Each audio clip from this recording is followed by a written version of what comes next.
Okay guys, ito na po yung request nyo. Papakita ko yung paligid ditong Dr. Santos Station. So ito po yung Dr. Santos Avenue. Ayan, papuntang Sukat po itong kalsada na ito. Ayan, at saka dyan sa unahan yung SM Sukat. So ito po yung entrance papasok doon sa Dr. Santos Station. Ito. Ayan na, napakalawak po. So kanina po yung isang video ko kasi madilim kasi madaling araw, yung first trip ng biyahe ng train yung nung nag-video ako. So ayan, marami ng pasahero kumpara kaninang umaga na medyo kaunti lang. At may mga minibus na rin na pumapasok dito.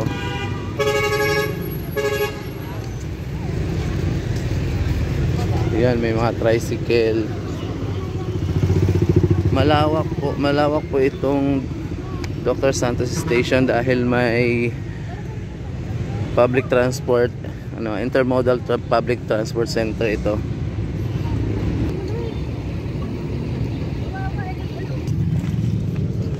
So ang ating mga kababayan po ay curious po kaya marami po gustong sumubok na sumakay ngayon sa LRT.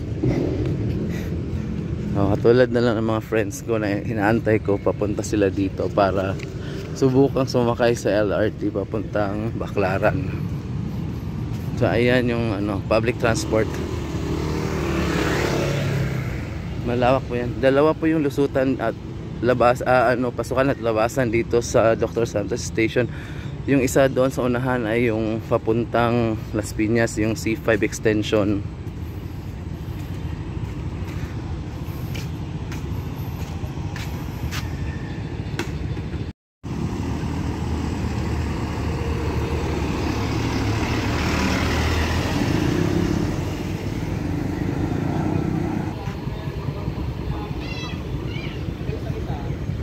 So ayan, waiting area.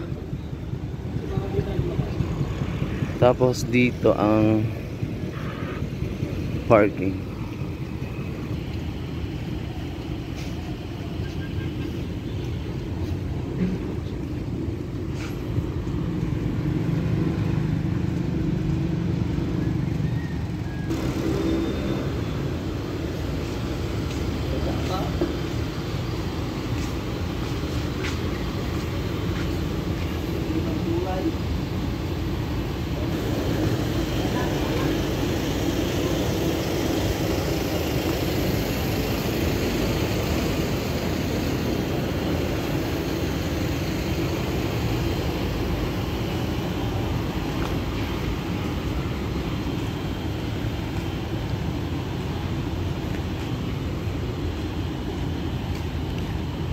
Sa lahat po ng LRT station, ito lang po kakaiba sa Dr. Santos, dahil ito lang ang nag-iisang istasyon na may intermodal public transport center at napakalawak yung paligid niya. So doon sa unahan, yan yung mga sasakyan na dumadaan, yan yung C5 extension papuntang Las Piñas. Andun yung SM. Tapos andun na yung istasyon ng LRT. Papasok tayo doon mamaya.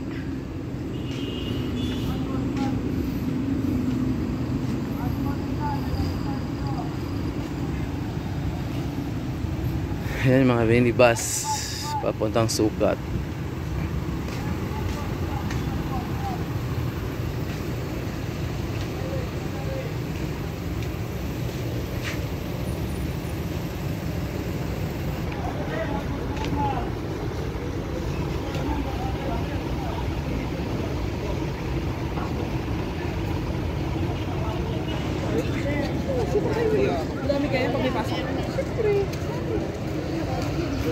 Siguro yung mga pasahero dito ngayon, mga curious lang yan, gusto lang sumubok sumakay ng LRT. Karamihan sa kanila mga curious lang sumakay.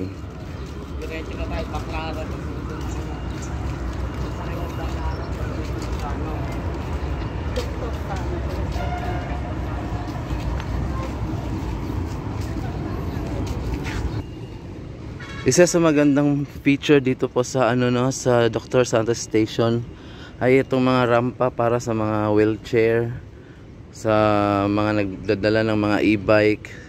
So pwede nila dito idaan. Yan, para sa mga PWD natin, napaka PWD friendly itong Dr. Santos Station.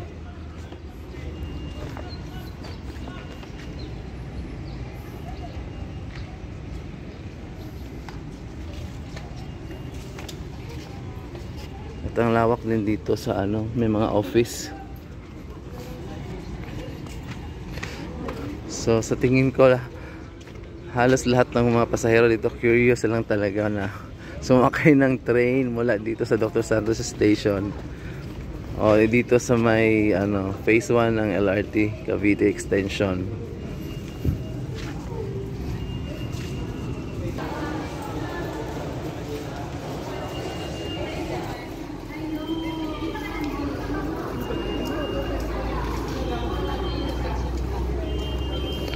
Narinig natin na comment, ang galing daw, ang ganda ng ano, LRT extension.